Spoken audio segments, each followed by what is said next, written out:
It's Oklahoma Archery. Everything archery based out of Oklahoma for Oklahomans. Let's get it started.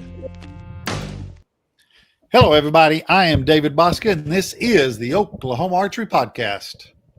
I'm Neil Cooley, and y'all, today we got Mr. Quinn Rogers with us, fresh off his win at the 2025 Frozen Okie. How you doing, Quinn?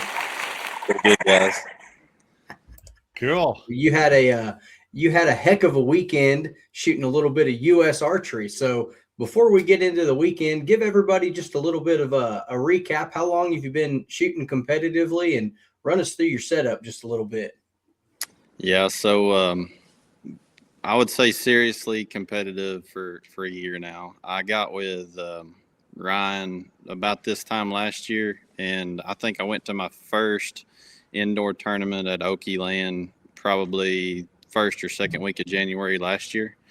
Okay. And got to shoot a couple back early winter, January, and then 3D season started in late January, February, and then so pretty seriously for a year. I tried to get into it about 3 years ago, and I showed up to one or two shoots at Choctaw, and man, life just got busy, work and everything, family, and I made 2 3D shoots about 3 years ago, and then kind of just been bow hunting and just chilling out. And then finally I kind of got life situated to the point to where I could shoot a full tournament schedule. And so I'd say pretty seriously just 1 year. Well, tell everyone what you're shooting and your equipment. Yeah, so thank you, Ryan Thomason and Scott Hamlin. I took some lessons with Ryan early on last year. I knew I was going to have a full season of competing, and I wanted to get with a pro and really learn as much as I could going into the season.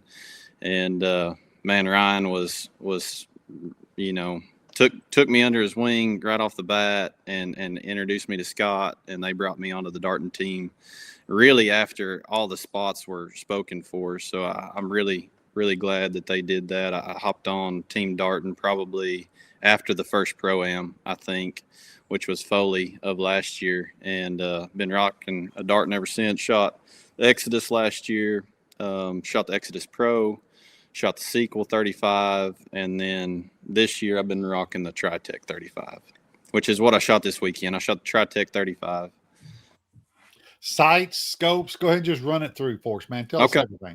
So I've actually got it right here beside me, but I'm shooting for Bowfinger this year. I'm shooting their one sight V2 along with their 2020 scopes, and Tritech 35 Black Eagle arrows. I ran the PS 23s with 150 in the nose this weekend. They were just leftover 3D arrows that I had from last year, and I just threw them on and got them sighted in and tuned, and we kind of didn't really do a whole lot for this tournament. We just kind of grabbed some stuff. I didn't even know before, like I really just signed up for the tournament and didn't read the fine print. Everybody was telling me a couple weeks before the tournament, they're like, hey, it's a 60-pound max, and I'm like, nope. They're like, hey, it's 23 max, and I'm like, I didn't know that. And they're like, no. There were so many rules I didn't know coming into this tournament that a couple weeks before I was having to kind of get situated. I had to put a sticker in my lens, which I usually shoot a fiber, a lit fiber, and so I had to do a lot of changing. But it's a 70-pound bow. I backed it all the way down to 60 and everything just for this tournament. Kind of really just about a week and a half, maybe 2 weeks before this, I really kind of dialed everything in just for this tournament. But I'm shooting Conquest stabilizers and AA Freak Show for a rest, Summit Bowstrings, and man, that's really about as far as all my sponsorships go. That's it. I did run tack vanes on the PS 23s, and that's probably about all the nitty gritty as far as the bow goes. Yeah, I want to hold on just a second here. I want everyone to know that what they're hearing is something different. I'm going to mute your mic real quick, Quinn, and I don't know if it's the internet not catching up what it is, but man, it's got some funky stuff. Let's see. Go ahead and say something now. Let's see if everybody can hear it good. Can you hear me now? It's the same old thing. It literally, it sounds like a machine gun going off with you. Bah, bah, bah, bah, bah. Yeah. Are you hearing it, Neil? Yeah, I hear it on my end. Huh. That's crazy. Yeah. I'm not sure. Yeah. Yeah. It's got a little warble to it. Yeah. Don't adjust your radio dial. We're hearing it like that in real time. Yeah. So guys and gals listening to this, don't worry about it. It is what it is. We got Quinn here, so we're going to keep talking, and we do apologize on the front side. I'm just happy I could get you guys volume on. I got a new setup over here, so we're all struggling today. We're dragging tail to the end of the year. It's just about Christmas, and good way to start off the indoor season. Like Quinn had said, USA Archery is a whole different. It's usually setting up a whole different bow from your typical 27s, somewhere in the 60 pound with a fiber getting ready for 3D. Like it's pretty much everything we don't shoot normally. So, hats off to you for trying something new. And I'm not 100% sure yet, I haven't done my reporting skills, but we know for sure that you obliterated the single day record on your first day. And if you shot better your second day, one would stand to reason that you would also have broken the total overall 2-day score record as well. So haven't confirmed that yet. I can't quite figure out the USA Archery website, and I wasn't there for awards. So we're going to probably jump the gun and go ahead and say you've got the record for a 2-day and a 1-day score. So was that I'm guessing that was your very first USA Archery tournament of any kind? Yeah, that's the first one. I really, besides going to Brand's on league night, that's the first bigger indoor tournament that I've entered. Well, you and I were on the same scoring group the first day, and we were shooting Friday night, and we all got started. We got there at 5 for the bow check-in because they do an equipment check. We kicked off at 6 o'clock, and about 8:30, you included and a few others realized this thing's not going to get over anytime soon. Mm-mm. So you were an hour and a half from the house, and had done told the wife, I'll be home at 9:30. Yeah. So how'd that go? Well, I think by now she realizes that my timing and what I tell her when I'm going to be home is usually false anyways. So it didn't bother her too much, but I'm glad she was thinking about coming with me that night. And I'm glad that she didn't, because it would have been a long night for her, boring night for her. But yeah, I think we made it to like the 8th end of the first round. And I look over to Kyle Anderson and I said, man, 2 more rounds and we can go eat. And he said, no, we got a whole nother game. And I didn't even know it. I just thought it was 2 30 round games, one each day. And no, so I was clueless going into the weekend, which sometimes works out for me. If I just kind of show up and wing it, that's usually when I do my best. So you were thinking it was 60 arrows, but split for 2 days, 31, 30 a second, not realizing that the 60 count was per day. Sure. Yeah. Okay. Yeah. That'll make you crawl up, because If it tells everybody out there how good Quinn shot, we were out shooting at H&H on Sunday, and here comes Kyle and everybody else that had shot the Frozen Okie coming to shoot indoor on Sunday, and they're all putting their 3D bows back together. And I was like, aren't y'all worried about going to awards? I said, no, Quinn smoked us pretty bad. We're just going to skip all of Sunday and go ahead and get one day closer to prepping for 3D season. So as the ASA director, I appreciate what you're doing at the indoor. I mean, that you are funneling them back to the foam world. Yeah. Yeah. Well, before we get too far, tell us about that back behind you, dude. That stuff looks impressive. Yeah. I'll try to pan you around here a little bit. So there was my deer from this year. There was a few people had seen him. He ended up being my biggest, but that one right there was 193 and 5/8, and then got an antelope on there, another good whitetail, and then elk, and there's a mule deer down there below him, another whitetail. It's kind of my trophy wall. We're currently in my shop / man cave / archery range. So that's the dojo. That's where all the greatness happens. This is where all the hard work and practice gets done. There you go. Well, you had a pretty good year in the woods, because before you tagged that 193-inch deer, you got you an elk as well. Yeah. Went to Colorado, and I had 7 points going into the draw this last year. Drew a Colorado elk tag with a bow, and kind of got to fulfill a bucket list hunt.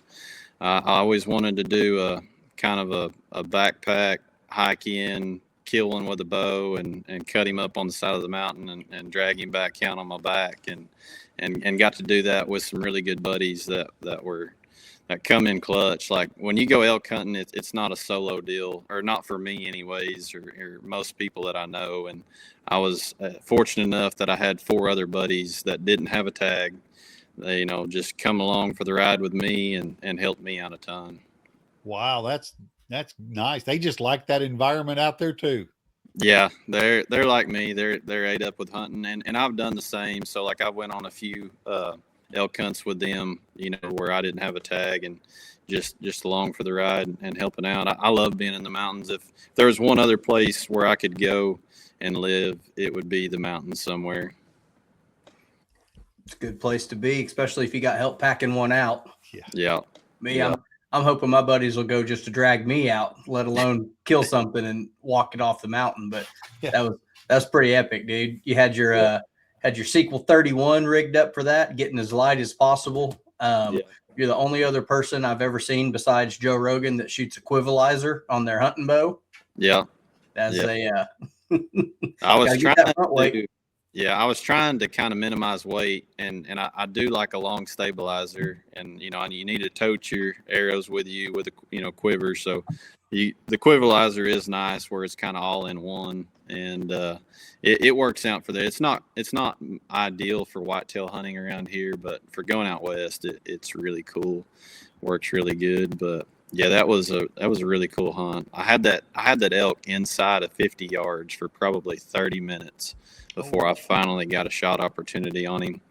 And one of my really good buddies was standing right over my back shoulder and watched everything go down.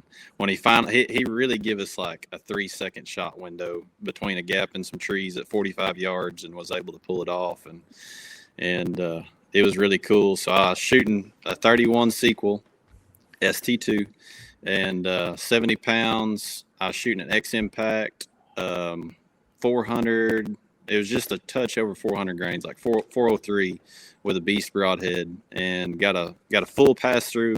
Fletchings hung up on the offside, but had a full entry and exit hole, and he probably went about 70 yards total and piled up. Nice. It was really cool. Well, let's jump back on that tournament. I have got some questions. Yes, I shot with you, but I don't ask questions on the range like this because you're in your own mind. It ain't no one's business what's going on. While you're shooting, and you got a good round going. And there's guys that'll say, hey, you're doing good, man. Good job. Keep it up. Whatever. Stuff like that. But what are you telling yourself when you walk to the line each time and stand there? What are you saying? It's my process. So like, especially when I'm nerved up, that's what gets me through those moments and not let it train wreck. But I walk up, I make sure my stance is good. I look at my feet, make sure my foot placement is really good. And then I just start telling myself what to do basically at that point. I'm my self-coach and have a process. So it's grip, it's release, draw, settle my shoulders, anchor. It's pin, then anchor. And then I just kind of tell myself to relax or let go and try to, when I say that, that's me telling myself to not over aim. It's let go of the aim and focus on the execution and just run my shot past that point. And I really tell myself that every time I step up, and it's just running that same, deal over and over and over again. And not, that keeps me in focus, but also lets me my mind not wander or think about the bad things that enters your mind. It keeps me on track, but then also keeps me kind of relaxed as well. Okay. You do that, you go through your shot, it breaks, it goes down. Now what do you say? What do you think? What do you do? That it kind of depends. So I have pretty good eyes. So like I kind of know, right off the bat, whether my sight picture fired, pretty cleanly, or I can actually physically see the arrow without looking through binos or anything.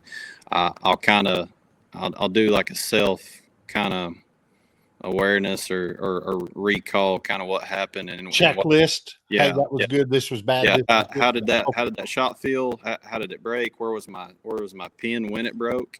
Did I make a good shot and my pin just floated over there, or did I mess up in my process somewhere? And then I might grab, like, I didn't have binos with me, but I had a rangefinder, and I don't know if you noticed, but every time I got through shooting all three, I would look down there and just confirm what I was seeing naked eye, and then what I was seeing through my sight picture when the shot fired.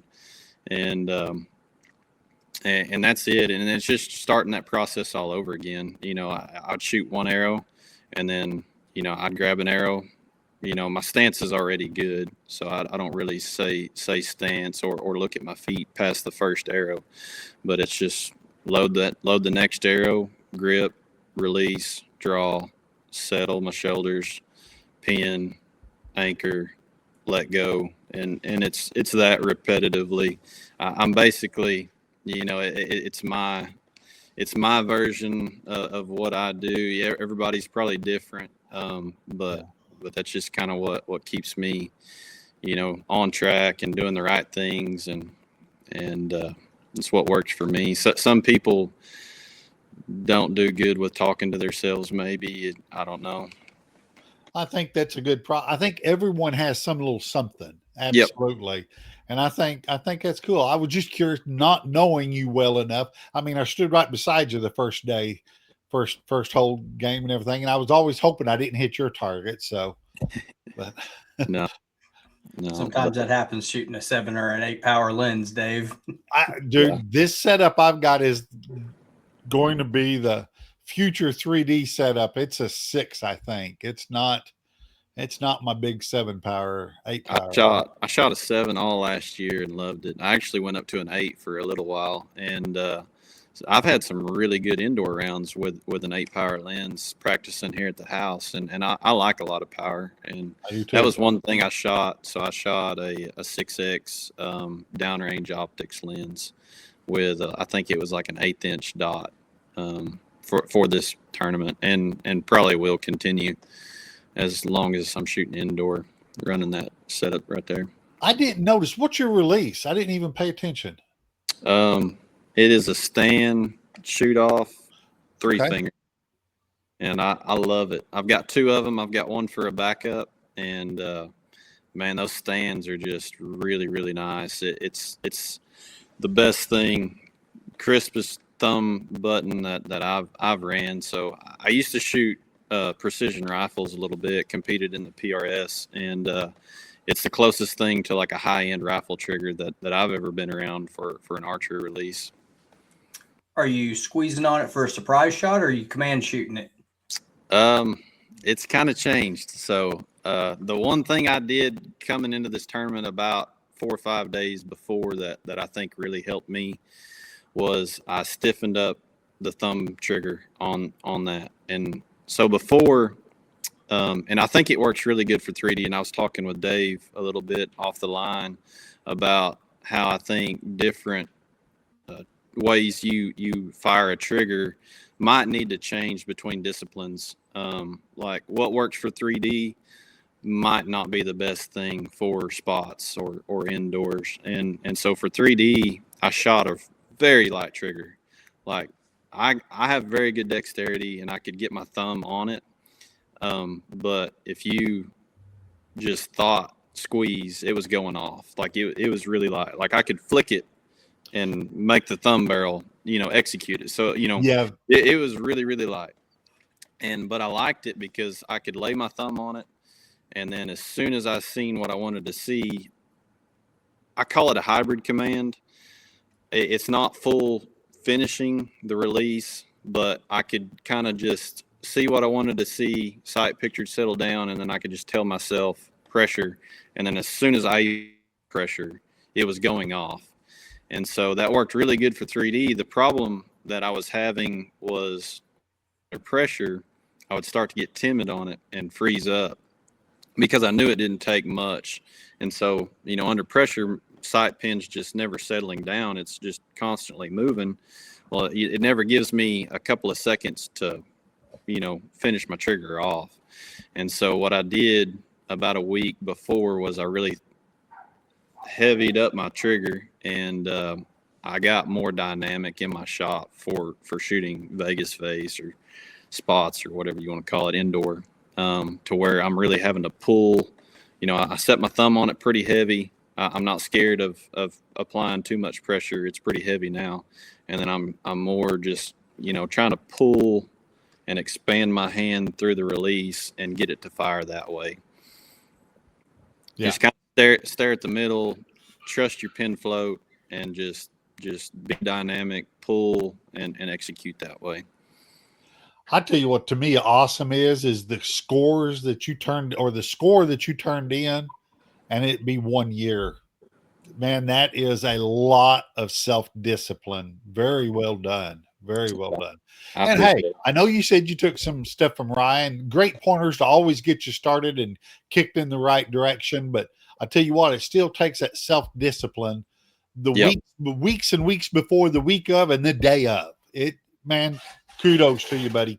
Man, well I appreciate done. it. Ryan had a lot to do with my process. He was, really hammered that and did help me out with some bow setup stuff. But Ryan's really good on the mental side, and then developing a process that works for you.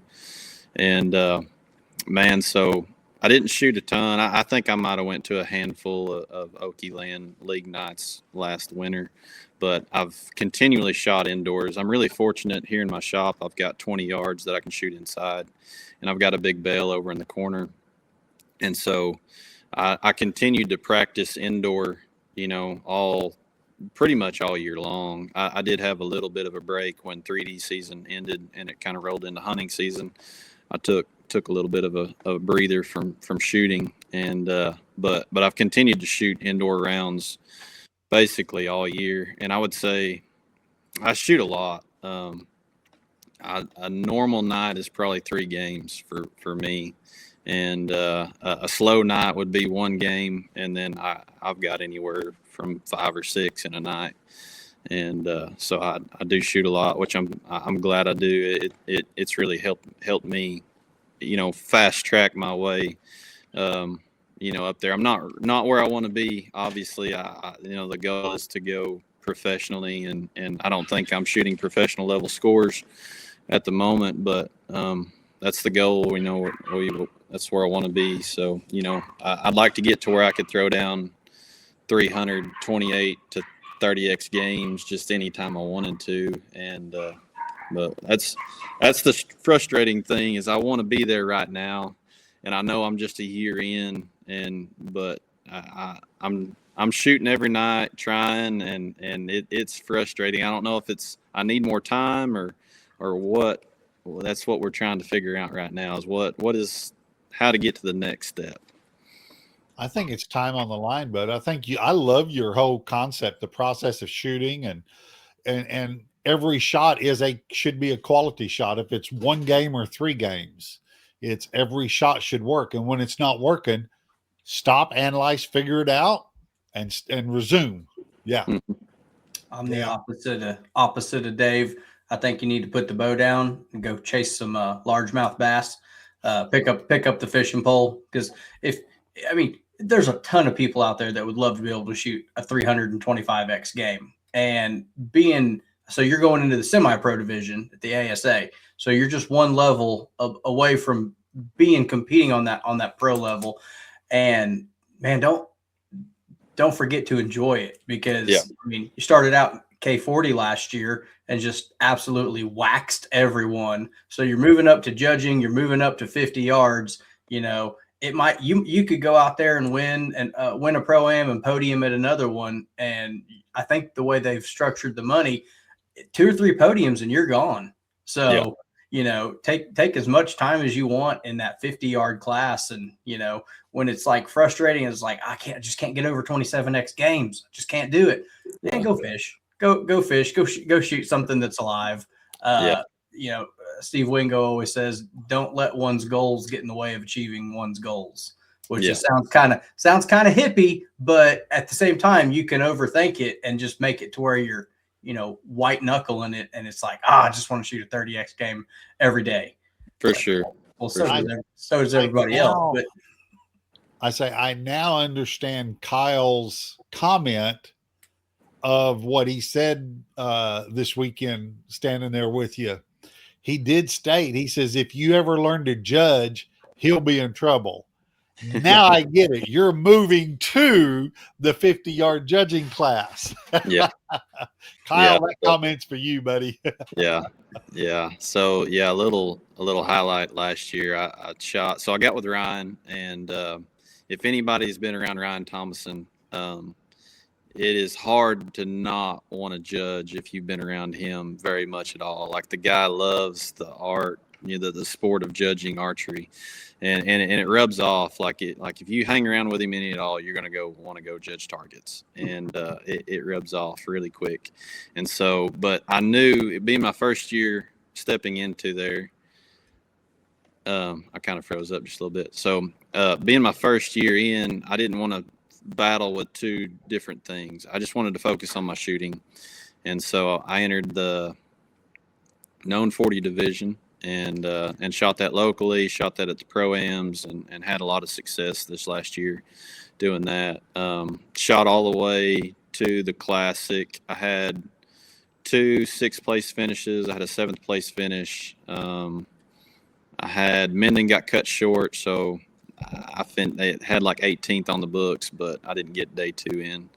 And then at the classic, I knew I was going to judge this coming year. And so I was out of contention for shooter of the year at the classic in known 40 division. So I thought, man, I'm just going to swap to open 40 and have 1 pro-am tournament experience judging before I made the swap next year. And at the time, I wasn't real sure exactly if I was going to make the step all the way to semi-pro. But I judged at the classic and ended up podium. I finished 3rd, and which is pretty cool.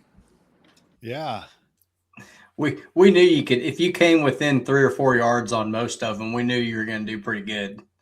And I'm just tickled that you're not going to be in known 45 next year. That's what I'm taking away from this. It's like, I figured he might go judge just because if you spend more than, like you said, if you spend more than 3 hours around Ryan, you're either going to judge or they're going to just leave you in the dust. So it's a whole different game inside a game that lets you, like, if you underjudge them, aim high, shoot at the uppers. If you overjudge them, man, shoot at the lowers and just let it rise. So that's it's an interesting strategy to it. And the way I explain it to people is 50-yard javelina, 50-yard mule deer. They're your biggest and your smallest target. Know what they look like at 50. If you think you're going to go judge, you don't need to spend time in 40 or 45. Get on up there and see what your max distance is and start learning the size of it in your scope, because those guys pull it up in their scope and they know what it looks like at 40, 45, and 50. And you pull it up and you judge it for 48 and you're like, oh man, it's big. Well, that's going to change where you probably ought to aim. And just don't change that year after year after year. Just go straight to 50, learn what they look like, and just go on and get it. Yeah. And that's what helped me at the classic was I had a full 3D season of shooting 40-yard targets that I was clicking every one of them and then looking at them. And I knew just from all year long, I kind of had a feel for what everything was. I really hadn't judged it all until probably about a week before the Classic, and I kind of got with Ryan, and we kind of went over some game plans. And man, I played a super conservative, safe game, and it ended up working. But I think what helped me a lot was, I could shoot really well, and so I just played a really conservative game, and I really just caught the easy ones, like the ones that I knew were 25 yards, and I'd hit a high 10. I shot big numbers at the lowers, and I'd 10, 10, 10, 10, and then I'd catch an easy close one, 12, that I knew I wasn't going to miss.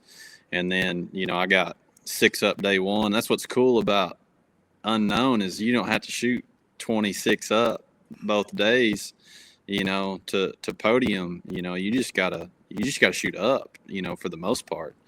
And it's really cool. The guys over there are a lot of fun, and it's a different crowd, and it's a whole different environment. It's a chess game, and there's a lot of strategy involved, and it's you can kind of lay up through some hard targets and just get by them. Where if you're shooting known, you have to go at every single one of them.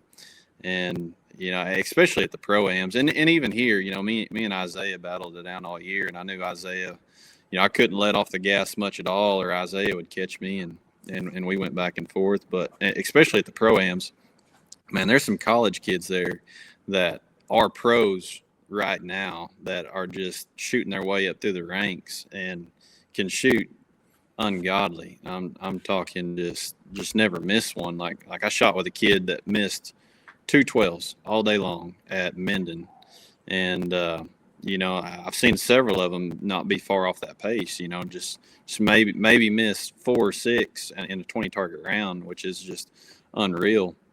And so not that I'm scared to go the known route. It takes a lot. Like, you really have to be on top of your shooting to compete at the national level for sure. And it will be that way when I get to semi-pro and the pro level.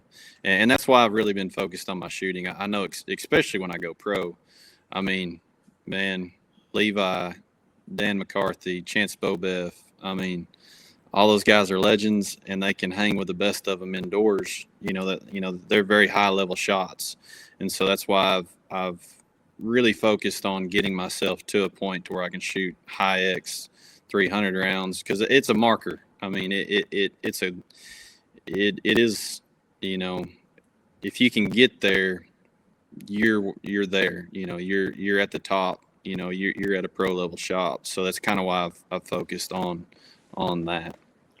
Well, for 2026 coming up, you're stepping to the open, or Yep. is it known 45? Judge 45? Semi-pro. You're going to semi-pro. Okay. With what you shot last year versus what you got going this year, what do you plan on changing for equipment? Anything? No, very similar setup. The Tri-Tech is, so I shot most of the year and ended the year with a Sequel 35. And I plan on running a Tri-Tech 35, and not really changing anything.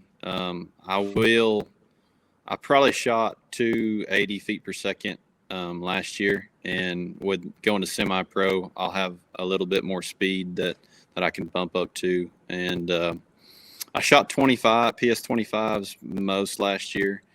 I'll probably bounce.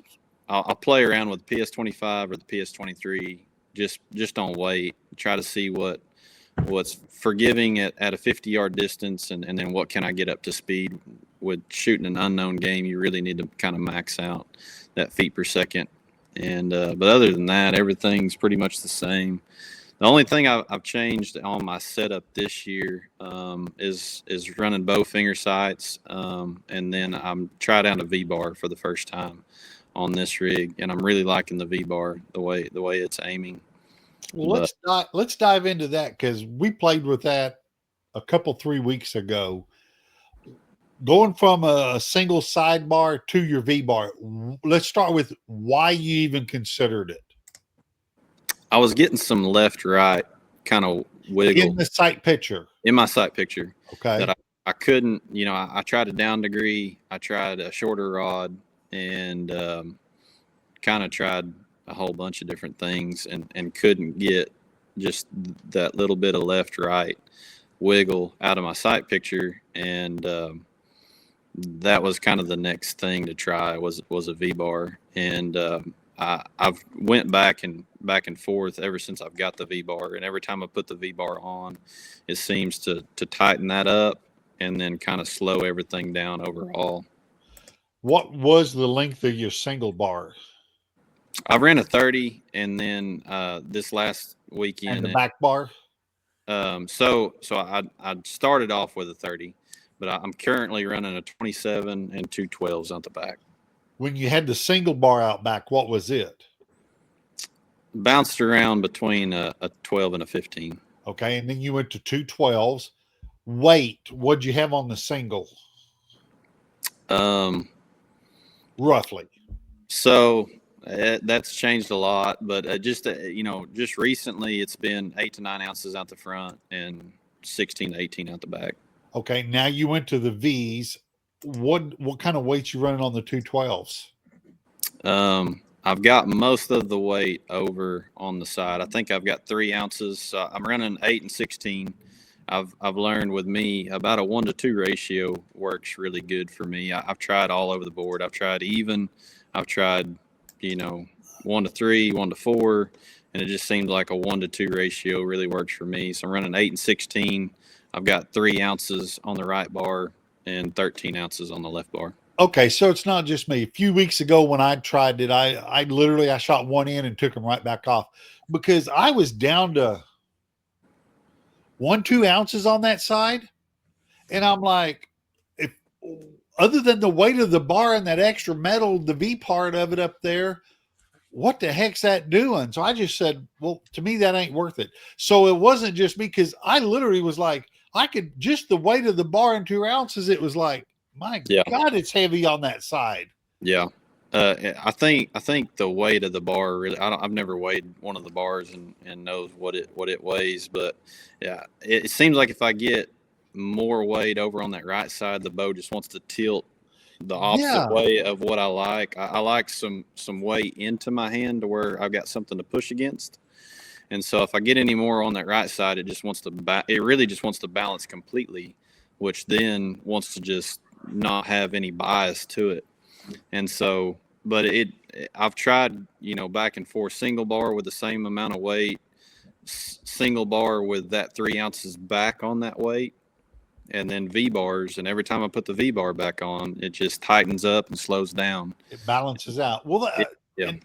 Well, that's why they make salt. That's why they make pepper. Everything is not for one person. And I was just curious with you coming from a single bar, shooting at a high level, going to a V, back to a single, back to a V. What was you seeing and why you were changing? So you went to it. Sorry. What you found after going to it was the same thing I was experiencing, but man, my head couldn't wrap around was, well, then why have it on there if all I'm going to have is a couple ounces? Yeah. Yeah. I get it, but it has worked for me. It worked for what you were trying to accomplish. I don't need a lot over there. I just need a little bit, and it seems like it just kind of slows everything down and tighten up. And I have there are some differences with this Tri-Tech over the sequel. I figured they would kind of set up very similarly.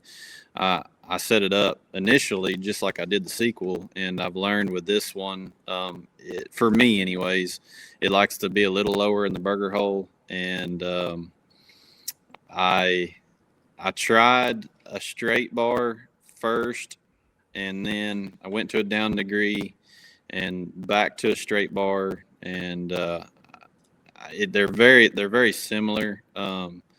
I ended up running a down degree at this tournament, and but I could almost shoot both of them straight or down. But the biggest thing I've noticed with this one is it likes to be lower in the burger hole. I shot a PS25 plumb over the top of the burger hole on a sequel, really high, and on this one, that PS23 was dead center of the burger hole, and holding really good. it's crazy how things like that are. But yeah, you're absolutely right. And it changes. I think the biggest thing is you got to be willing to change and try. Yeah, for sure. That's any piece of advice that I'd give somebody is, man, it helps with me having a 20-yard indoor range right here at the shop. I can play almost daily, and sometimes it's to my detriment. But yeah, but yeah, but man, you really it just takes a lot of time, and I'm still doing it. I tinker weekly, trying to find what gets me to that next level, and maybe it's not equipment, maybe it's just all in my head. But man, I play around a lot, and that's what I would tell somebody is just try everything. Like I've had I've done it quite a bit where I just get hung up on trying to, I've got my favorite pros that we all want to shoot like, and you try to mimic their setup, or you try to mimic how they fire a shot, and it just might not work for you. And you just got to try everything and find what it is that jives with you. Who are some of your pros that you look at and look up to? Man, that a lot of them. I would say when you say better be Ryan. I would say, growing up, it was obviously Levi. I was a bow hunter for the longest time, and he had the TV show. And then what's crazy is I followed the sport for a really long time before I got into the competing. I watched Bow Junkie probably from the inception of it. I've been following the sport probably over 10 years, watching 3D shoots and indoor rounds and stuff like that. It just, I don't know why it took me so long to get in, but Neil, you kind of had a big influence on getting me into it last year. So like your coverage of all the events, like I started seeing you, post on Facebook all the 3D events. I didn't know that we had that big of an archery competitive, I didn't know we had all the tournaments that you could go to until you started posting on Facebook. So I appreciate all that. I mean, that's really what got me into it. I seen a few clips and videos of you, at Bryn's covering league night, and I thought, man, I really want to go at this, and so that helped me a ton. Oh, I'm just happy to do it, man, and apologize to everybody that you're leaving bodies in the wake of.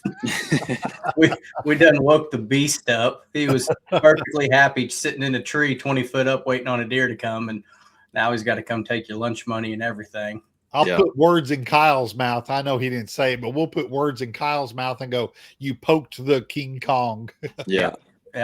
Well, I mean, that's the thing about coming out on, any given Wednesday. Yeah, it's the middle of deer season. I know guys are still in the woods and, chasing their deer. If the wind's right, they're probably sitting in a tree stand somewhere. But that's the best way to make the winter go by and get ready for 3D. Like I'm getting ready to have my eyes lasered, try to get a little bit of LASIK so I can see better. And I'm not going to go do a whole lot setting my bow up before then because I've got to be out of contacts for like 2 weeks leading up to January. So I'm going to throw it together last minute, 1st of February, and we're just going to roll with it all the way through Foley. So, hearing you say that, you don't have to run it as high in the burger hole and stuff like that, that's golden for me because it's going to save me, because it shoots good at league, shoots good at 20 yards, and then you go out 40 yards when you're nerved up in the wind and shivering because it's February and the bow doesn't hold the same. It's like, well, don't get frustrated. Everybody indoors, indoors. Yeah. Well, no, I say so. Shout out everybody down. We got Paris's indoor 3Ds back in January. So I know it's all known yardage because I think it's on an indoor practice football field. So it would be kind of unfair advantage judging yardage, but that'll be a good one I'm hoping to get my eyes done and be ready to go by that one. So indoor is back after a 1 or 2 year absence down there. So we'll hope to see everybody down at Paris. That's coming up in a month and 10 days, something like that. So, but yeah, man, it's going to be a good year as far as ASA goes in Oklahoma. Bunch of new clubs, double qualifiers on as many weekends as not. So you're going to get a chance to come try it out during the week and come test it out Saturday. If you don't like it, tear it apart and come back Sunday. That's that. I know you had some scores last year that were, up and down, but I think you said that most of those were right after you'd made a change. And that's what the qualifiers are for, guys. We're trying to get you ready to go shoot 2 days at a Pro-Am. So, kick your back bar out, throw a V-bar on there, throw a down degree on your front stabilizer, give it a try and come shoot it under pressure. Don't shoot it at a fun round, shoot it on an official round, see how the bow reacts when you're nerved up.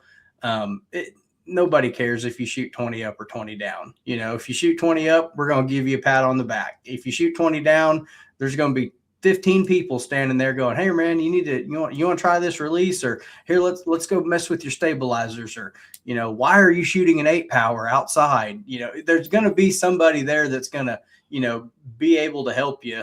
And there is an etiquette to it. You don't want to be in their ear right in the middle of the round, but it's really a helpful community is what I try to stress to people. Like, we want you to shoot good. We want you to, realize all the potential you have. And if the only thing you need is to switch from a button to a hinge or a hinge to a button, man, there's somebody there that's going to let you borrow one. For sure. What's going to be your first big shoot, Quinn? Foley will be I'll shoot all the Pro-Ams. Foley will be the first big one. Maybe the one down there at Texas at Paris, the indoor shoot. I might roll down there to that one. You're going to Vegas this year, aren't you? I would like to go to one of them. I really need to pick one. I'd like to go to Lancaster or Vegas and see. So I figured I would be shooting a little bit better indoor rounds than I am right now. But everyone I've talked to is like, "Man, just go. It's fun and it's just like anything else. You're never going to be fully prepared or ready enough. You just need to go. And probably the first time you go is not going to go exactly the way you want it to. But you'll learn more going than you will staying at the house just practicing." First time I went to Vegas, I came back married. Don't do it. Don't do it. Yeah. We'd been married all of 4 hours, and we're walking through the expo booth, and she goes, "Oh, babe, look at those bows. Those are cool. You need one of those." And I look over there, and she's pointing at Gearhead Archery. And I was like, "Put your hand down. Someone's going to hear you." Yeah. Like, no. Oh, I just wanted to sink into the floor, man. It was as embarrassed as I've ever been. Yeah. You go out there and shoot a couple 282, 283 rounds, and you really don't have it much shame to fall back on after that. Yeah. So, yeah, Vegas is obviously probably higher up on the list just because it's Vegas, but it's bad timing. Like it's right in the middle of I think it's the week before Foley, is it not? Or week before Benning. Yeah, Benning. Yeah. Yeah, they pushed it back. It's kind of tough timing. Well, yeah, and they got hammered with the convention centers. Was it 2 years ago when they went to Vegas to the old setup that they were just told, "This is it, no more here. You have to start next year somewhere different." And so they were scavenging, trying to find dates in Vegas 2 years out. I did hear him say, I think it starts next year, not 26, 27. It's going to start creeping back up. And eventually I was told through the grapevine that they would like to kick it back up to February like the way it used to be. And the nationals are going to be afterwards. That would be great if they could do that. Yeah. But yeah, they were just caught sideways. And unfortunately the dates is what's taking the hit for it. Yeah. Yeah. I know it's unfortunate not being able to do all of them all the time every year. And some people like Paige Pierce, God bless her, she lives out of a suitcase. She's going to go to them. But I think for some of those pros having to pick and choose, like, I'm going to shoot indoor through the end of the season and then I'll switch over. Yeah, they might not have the best Foley. They might not have the best Benning, but come Minden and Metropolis and, London and those later in the summer tournaments, they're going to be clicking, It's just like any given football team. If you pay the quarterback $80 million a year and you don't have any money left over to sign any defense, well, good luck trying to win, bro. It's part of the game. I just hope that the pros that are under contractual obligations to hit X amount of tournaments, indoor 3D, whatever, I'm hoping that the contracts evolve to let these people that are doing it at a high level not absolutely take the joy out of it. Because, we're all, we're weekend warriors. I'm going there just to, rub elbows with the pros and sightsee and, buy some new gear and accessories and stuff like that. But there's people out there shooting for big money. I mean, it's cutthroat. I'd tell you to go to one of them, go to both of them, go win them, get it out of your system, and come back and shoot some 3D. But yeah, and that's what's tough is you really need. They're two totally different setups. Yeah.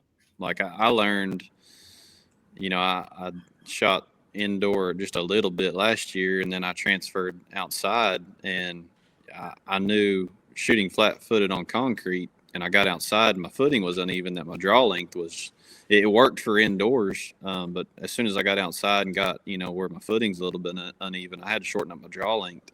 And, it's really two different rigs, and it's tough to focus on both, and especially with me going to the judging side, like I really need to be out there looking at targets, judging, and it's hard to balance both. So well, it's just like this weekend, shooting those little baby X's with the 23s, the no electronics, the bows behind the line. Anyway, yeah, there was so many rules I didn't know, and I have terrible etiquette at those things. Like I'll be, pulling my arrows when I'm not supposed to, and all kinds of stuff. But I'm starting to learn. Yeah, I'll tell everyone this story. I was calling Olympic recurve guy from Dallas. He was keeping score. Did you keep score? I kept score on the phone. Okay, you were the phone one. Okay, that's what I thought. Well, they came up and they were talking about we're going to change targets here for long, and it was the halfway. I say halfway, done been 10 ends, and they were like, everybody needs to change target, and I was like, you don't have to, and that's what Quinn and I talked about. And I told him, I says, I'm fine with it. I can still call yours. I have no issues with the holes you got, which they were nice holes. Anybody would love to have shot at that target. It was a different environment to look at, but you could see that black on that without a doubt. Yeah. And we were just finished the 11th end, and then they come back through and said, you need to change it. I think that's right. Yeah. They asked me how I was, and I said, I'm fine with it. But you went ahead and volunteered to change it anyway, just to not have any questions. Yeah, they had said something to you, and then an end or two later, they'd said something to me, and they? Okay, I didn't realize they changed it, so it wasn't no big deal. So I'm used at the house.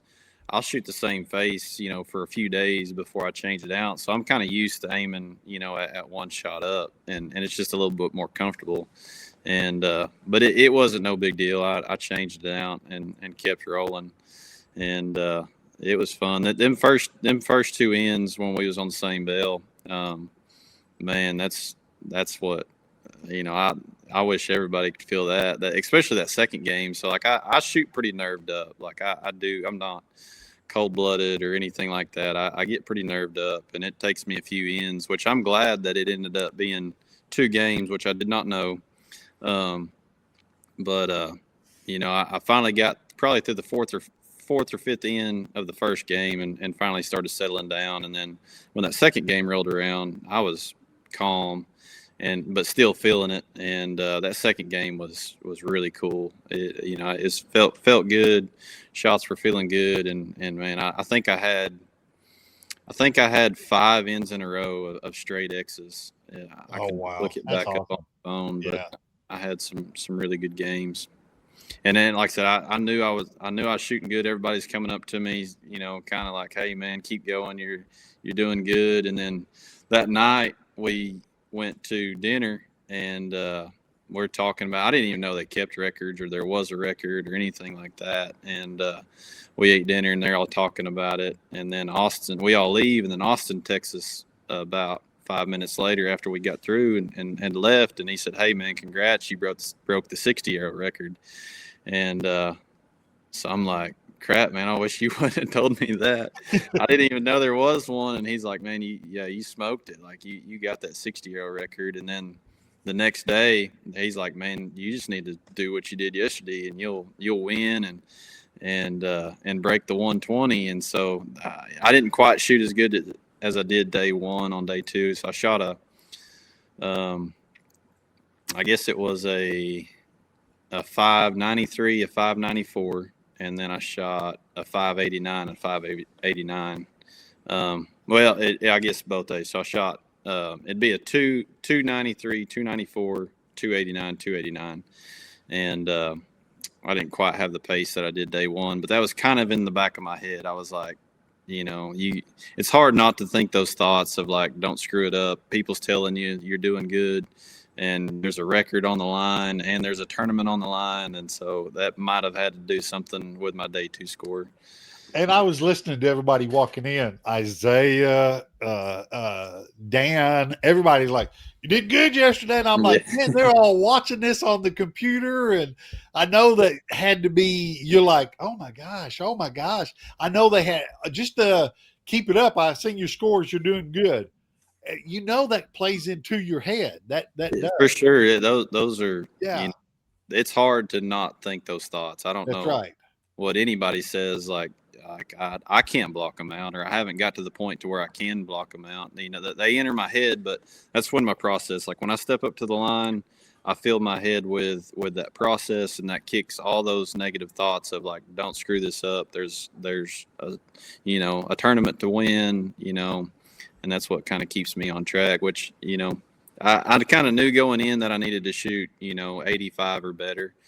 And, I knew after the first game that I was doing good, and then, like I said, the second game was awesome, and 89 wasn't bad either, and still pretty stout, but it was really cool. I was glad. Indoor's been kind of one of those things for me that going to league night, it's Sly Cooper and Nate. And, I'm getting my butt kicked over there every time I show up. So it was kind of cool to get an indoor win, because it's been one of them things. It's been kind of tough for me to get over. Yeah. Yeah. And I think you're absolutely right in the process of when you step to the line, go follow your process. I think it was Ryle said that once in one of his YouTube videos, when he clicks his release onto his D loop, done.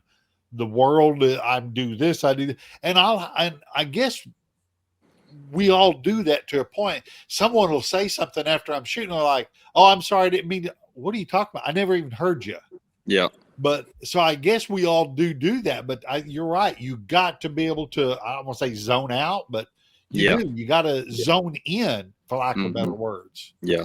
And I do that, and I probably, especially at the tournaments when I'm trying to do good and trying to win, I get pretty quiet, and I get zoned out, and I could probably come off a little bit standoffish or like a butthole or something. I don't know what. You were great. For the first time meeting you this weekend, buddy. You were absolutely fine.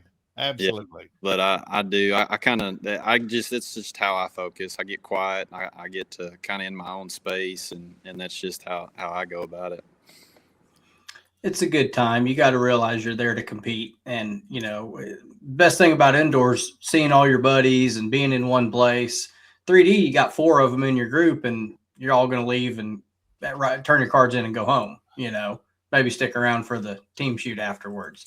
But indoor, you got everybody in one room. You want to tell stories, show people pictures of, deer cameras and everything else. And that's part of it. But you got to remember, I'm here to do a job. I'm here to shoot good. I'm here to shoot to the best of my ability. And sometimes getting distracted and, grab assing and everything else, you're just not able to stay in that level of concentration. I've had some of the nicest people, they won't say 3 words during an indoor shoot. They're just locked in the zone. Can't get a word in edgewise. Me, I get nervous and I talk, it's not that I'm that excited to see you. It's that, if I'm clean, It's your way of calming yourself down. Of releasing. That's right. Yeah. Just over there, jabberjaws all the time. That's what I've learned. It's just personality types. I mean, so it's just that's how different people are. Like I said, I kind of get quiet and stay to myself, and that's just how I learned to focus. And other people talk. Some people crack jokes. I mean, it's just everybody's got their own deal. And then there's Sly. You don't know what that dude's feeling. No, I don't think he has feelings. He's just cold-blooded. Stand up there on that line and just stroke them and just. I wish I was like that. I get pretty nerved up. I'm not gonna lie. It may not show on the line, but I bet you I'm pretty nervous, especially the first handful of ends. I remember a handful of Olympics back that they actually put the heart monitors on the archers, and you could see the ones that had the heartbeats going and the other ones were just calm. You're like, golly, I'm sitting there as an archer going, how you doing that? Yeah. I'd like to know too. Cause I can't, it like I said, it does get to a point to where I shoot enough ends that I do calm back down. But yeah, I'd say the first three and the last one, I'm usually pretty elevated in heart rate. Yeah. It's always the last one, if you're clean, that you're really going to see if you're meant for it or not. It's just like killing a big buck. You kill a dozen does, and here comes a 150 inside 30 yards, and you're going to draw your bow back at him, and, oh, buddy, here it comes. Get ready. So it's part of it. And it's not that you're nervous, in my opinion. It's that you're excited. You're excited to shoot your bow. You want to finish it good. It's not a fear of failure. It's like I've shot on a 5-spot. I've shot more 299s than anybody in the continental United States. Shot 2 300s in my life on a blue face. It's that 58th, 59th, and 60th arrow that let's just see if it's going to come off the rails. And you got to stick to your process. You got to tell yourself, don't over aim, don't over push, just get on that trigger and stare at the middle. That's big part of it, man. Yeah. Yeah. What was tough about it? The story after you won Oklahoma State in ASA, before you went to Coleman and started your judging journey. Tell everybody the story about the Texas ASA State Championship. Yeah, so I think Dave might have heard this one. I don't remember, but so we're me, Kyle, Josh, and I think Dustin Leader rode down there with us, and they all show up at my house, and I got my bow case. I walk out the front door and put my bow case in the back of Josh's truck. And if anybody's been around Kyle and Josh, they like to talk smack.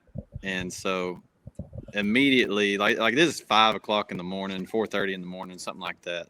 And they're immediately talking trash. And so like for 5 minutes, we're back and forth, cutting at one another. And I just hop in the truck. Like I just threw my bow case in there, and then we're talking. I get distracted, and it's time to go. We hop in the truck. And we get down the road. I make it to about McAllister, and then I'm looking around the back seat, and I'm like, I forgot my release. I forgot my hip quiver, which had everything else in it. I forgot my bino harness, and I said, boys, I forgot everything but my bow. I forgot my release, arrows, binos, rangefinder, and so. Luckily, we kind of brought, I stole arrows from Josh. I stole a release from Kyle, and then somebody we met there had an extra rangefinder, and I ended up using a rangefinder for glass all day long. And nothing fits. So luckily we got there early enough that I could get resighted in. So I was shooting 25s. And I borrowed 23s. So, my bow wasn't in tune, anything like that. I spent every bit of time before they said, go to your stake, every bit of that time getting sighted in. And when I got to the first target, I still wasn't fully confident in where my bow was hitting. It was close.